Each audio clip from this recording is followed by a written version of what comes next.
Majority, minority, अल्पसंख्यक, बहुसंख्यक, देश के राजनीतिक हलकों में ये शब्द हमें हमेशा सुनाई देते हैं। कौन किस कैटेगरी में आएगा, ये बहस भी जोरों पर है। पीएम मोदी ने भी लोकसभा में इसी मुद्दे पर विपक्ष को आड़े हाथों लिया है। इसलिए हमने सोचा कि आज आसान भाषा में आपको बताएं अल्पसंख्यक या माइनॉरिटी का मतलब क्या है, संविधान में माइनॉरिटी के बारे में क्या कहा गया है, और जिक्र करेंगे सुप्रीम कोर्ट के कुछ फैसलों का, जिनकी वजह से मेजॉरिटी माइनॉरिटी की बहस पर हमारी समझ और बेहतर होगी।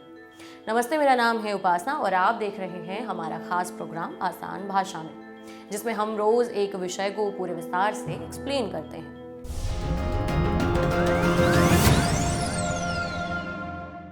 क्या महिलाएं माइनॉरिटी हैं? पीएम मोदी ने जब सदन में विपक्ष से पूछा कि क्या विपक्ष महिलाओं को माइनॉरिटी नहीं मानता, तो माइनॉरिटी या अल्पसंख्यक किसे कहा जाए, ये बहस देश में फिर से शुरू हो गई। तो पहले समझते हैं कि अल्पसंख्यक या माइनॉरिटी का क्या मतलब है। अच्छा होता हो सकता है आपके यहाँ फिशरमैन माइनॉरिटी के ना हो सकता है आपके यहाँ पशुपालक माइनॉरिटी के ना हो सकता है किसान आपके यहाँ माइनॉरिटी के ना हो सकता है महिलाएं आपके यहाँ माइनॉरिटी में ना हो सकता है कि आपके यहाँ युवा में माइनॉरिटी। क्या हो गया है दादा? क्या देश के युवा जी की बात होती है? समाज के सब वर्ग नहीं होते हैं? क्या देश की नारी की बात होती है? देश की सभी नारी नहीं होती है? कब तक टुकड़ों में सोचते रहोगे? कब तक समाज को बांटते रहोगे? शाब्दिक अर्थ देखें तो जो संख्या में कम हो उसे माइनॉरिटी कहा जा सकता है। अब ये संख्या या गिनती किसी समुदाय, भाषाई आधार या जेंडर के आधार पर हो सकती है। उदाहरण के लिए, जब हम स्कूल में पढ़ते थे तब हमारी क्लास में लड़कों की संख्या लड़कियों से अधिक थी, इसलिए कहा जाता था कि इस क्लास में लड़कियां माइनॉरिटी में हैं। पर यह तो हुई आम बोलचाल की बात। अगर देश के पीएम इस पर बयान दे रहे हैं तो जाहिर है कि इसको लेकर संविधान में कोई प्रावधान जरूर होगा। तो समझते हैं कि भारत का संविधान अल्पसंख्यकों के बारे में क्या कहता है और कैसे पता चले कि किसकी संख्या कितनी है। तो पहले आपको यही बताते हैं कि इसकी गिनती होती कैसे है। आपने एक शब्द अक्सर सुना होगा, सेंसस। सेंसस का मतलब है हमारे देश में होने वाली जनगणना। सेंसस की शुरुआत ब्रिटिश वायसरॉय लॉर्ड मायो ने की थी सन 1872 में। सेंसस का उद्देश्य था कि इससे मिली जानकारी सरकार को अपनी योजनाएं बनाने में मदद करेगी। भारत में आखिरी सेंसस 2011 में हुआ था। उसके बाद से अब तक भारत में जनगणना नहीं हुई है। अब समझते हैं कि जनगणना से क्या क्या पता चलता है।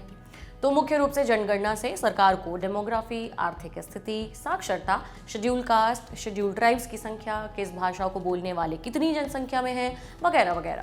इसी सेंसस से एक चीज और पता चलती है, वो ये कि किस समुदाय की संख्या कितनी है।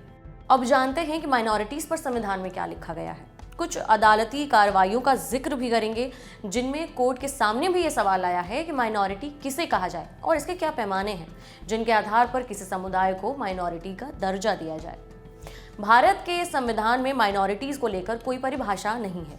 हालांकि संविधान के ही कुछ आर्टिकल्स में माइनॉरिटीज का जिक्र जरूर आता है और इन्हीं आर्टिकल्स में माइनॉरिटीज के अधिकारों की बात की गई है। जैसे कि संविधान के आर्टिकल 29 का प्रावधान कहता है कि भारत के किसी भी भाग में रहने वाले नागरिकों के किसी भी सेक्शन को अपनी बोली, भाषा, लिपि या संस्कृति को सुरक्षित रखने का अधिकार है। किसी भी नागरिक को राज्य के अंतर्गत आने वाले संस्थान या उससे सहायता प्राप्त संस्थान में धर्म, जाति या भाषा के आधार पर प्रवेश से रोका नहीं जा सकता। यानी अनुच्छेद 29 धार्मिक एवं भाषाई अल्पसंख्यकों को सुरक्षा प्रदान करता है। पर सुप्रीम कोर्ट ने ऐसी व्यवस्था दी है कि इस कानून के तहत दिए गए अधिकारों की सीमा केवल अल्पसंख्यकों तक सीमित नहीं है। एक्ट की जो भाषा है उसमें नागरिकों के किसी भी अनुभाग शब्द का इस्तेमाल किया गया है। इस शब्द का मतलब मेजॉरिटी, माइनॉरिटी दोनों से है। अगला है संविधान का आर्टिकल 30। ये आर्टिकल कहता है कि सभी अल्पसंख्यक वर्गों को अपनी रुचि की शिक्षा संस्थानों की स्थापना करने और उन्हें चलाने का अधिकार होगा। इसमें यह भी प्रावधान है कि राज्य अपनी ओर से दी जाने वाली आर्थिक सहायता में अल्पसंख्यकों द्वारा चलाए जा रहे किसी भी एजुकेशनल इंस्टीट्यूशन के साथ भेदभाव नहीं करेगा। पर अल्पसंख्यकों को अधिकार तो आर्टिकल 29 में भी है, फिर ये उससे अलग कैसे है? जवाब है इसका एक प्रावधान जो ये कहता है कि आर्टिकल 30 के तहत धार्मिक, सांस्कृतिक और भाषाई अल्पसंख्यकों के अलावा नागरिकों के किसी और अनुभाग या सेक्शन पर लागू नहीं होगा। माने आर्टिकल 30 उन्हीं लोगों के लिए है जो धार्मिक, सांस्कृतिक या भाषा के आधार पर अल्पसंख्यक हैं। माइनॉरिटीज के लिए एक और प्रावधान है, आर्टिकल 350 ए में। 350 ए कहता है कि ये राज्य का कर्तव्य है कि भाषाई अल्पसंख्यक वर्ग में आने वाले बच्चों को उनकी मातृभाषा में प्राथमिक शिक्षा मिले। इसके तहत भारत के राष्ट्रपति माइनॉरिटी कैटेगरी के लिए ऐसी सुविधाएं देने के लिए निर्देश जारी कर सकते हैं। अब समझते हैं एक आर्टिकल 350 बी को। आर्टिकल 350 बी कहता है कि भारत के राष्ट्रपति भाषाई अल्पसंख्यकों के लिए एक स्पेशल ऑफिसर नियुक्त करेंगे। ऑफिसर की ये ड्यूटी होगी कि वो संविधान के तहत भाषाई अल्पसंख्यकों के लिए प्रदान किए गए सुरक्षा उपायों से संबंधित सभी मामलों की जांच करें। पर इन सभी आर्टिकल्स में कहीं भी माइनॉरिटी या फिर अल्पसंख्यक के लिए स्पष्ट परिभाषा नहीं दी गई है। तो हमारा बेसिक सवाल अभी वही है कि माइनॉरिटी में आखिर कौन आएगा और ये तय कौन करेगा? क्या राज्य ये तय करेगी कि कौन माइनॉरिटी है और कौन नहीं? आसान भाषा में समझते हैं। भारत में केंद्र सरकार ये तय करती है कि कौन माइनॉरिटी होगा। केंद्र सरकार इसके लिए national commission for minorities act 1992 के तहत फैसला लेती है। एक्ट के तहत सिर्फ उन समुदायों को ही माइनॉरिटी कहा जाता है जिन्हें इस एक्ट के सेक्शन 2C में नोटिफाई किया गया हो। वर्तमान में भारत सरकार के लिए 30 अक्टूबर 1993 को लाए गए नोटिफिकेशन के मुताबिक मुस्लिम, ईसाई, सिख, बौद्ध और पारसी समुदाय माइनॉरिटी कम्युनिटीज हैं। इसमें एक बदलाव आया जनवरी 2014 में, जब जैन समुदाय के लोगों को भी माइनॉरिटी का दर्जा दिया गया। अब आखिर में हम आपको बताएंगे कि मेजॉरिटी माइनॉरिटी के मुद्दे पर अदालतों ने क्या कहा है। कोर्ट्स की कौन सी ऐसी टिप्पणियां रहीं जिनसे मेजॉरिटी माइनॉरिटी के मुद्दे को सहजता मिली। आइए जानते हैं। पहला है TMA पाई केस। इस केस में सुप्रीम कोर्ट की 11 जजों की बेंच ने संविधान के तहत अपनी पसंद के शैक्षणिक संस्थानों की स्थापना करने और उनके प्रशासन के अल्पसंख्यकों के अधिकार का दायरा क्या हो, इस पर विचार किया था।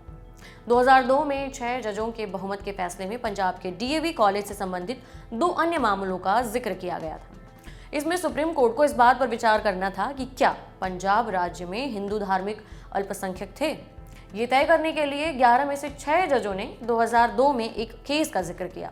इसमें 1971 के एक case DAV college versus state of Punjab का जिक्र किया गया। सवाल ये था कि धार्मिक या भाषाई अल्पसंख्यक का निर्धारण कैसे होता है और ये निर्धारण किस तरह किया जाना चाहिए।